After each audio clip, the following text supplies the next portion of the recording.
আবারও রাজধানী ঢাকা কলেজ ও সিটি কলেজের শিক্ষার্থীদের মধ্যে সংঘর্ষের ঘটনা ঘটেছে। মঙ্গলবার 12:15টার দিকে উত্তেজনা ছড়িয়ে পড়ে, যা এক পর্যায়ে ইটপাটকেল নিক্ষেপে রূপ নেয়। ঢাকা কলেজের শিক্ষার্থীরা জানান, গতকাল ধানমন্ডিতে ঢাকা কলেজের এক শিক্ষার্থীকে মারধর করে অজ্ঞাতনামা কয়েকজন যুবক। ওই যুবকদের মধ্যে একজন ঢাকা সিটি কলেজের শিক্ষার্থী ছিল বলে দাবি করেন তারা বলেন, পূর্বশত্রুতার জের ধরে ঢাকা সিটি কলেজের একটি গ্রুপ এই মারধরের সঙ্গে জড়িত। ওই শিক্ষার্থীকে হাসপাতালে ভর্তি করা হয়েছে। এরই জের ধরে আমরা আজ এখানে এসেছি।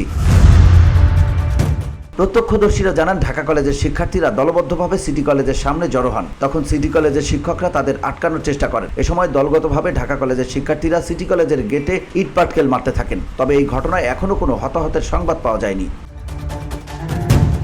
এর আগে গত 15 এপ্রিল রাজধানীর সায়েন্স ল্যাব মোড়ে ঢাকা কলেজ ও ঢাকা সিটি কলেজের শিক্ষার্থীদের মধ্যে ধাওয়া, পাল্টা ধাওয়া ও সংঘর্ষের ঘটনা ঘটে। সেই সংঘর্ষে বেশ কয়েকজন শিক্ষার্থী আহত হন। সে সময় পুলিশ সূত্রে জানা যায়, সোশ্যাল মিডিয়ায় লেখালেখির কেন্দ্র করে দুই কলেজের শিক্ষার্থীদের মধ্যে প্রথমে বচসা, এরপর হাতাহাতি এবং শেষ পর্যন্ত সংঘর্ষ শুরু হয়। সংঘর্ষের সময় দুই পক্ষই একে অপরকে লক্ষ্য করে ইটপাটকেল ছুড়ে মারে।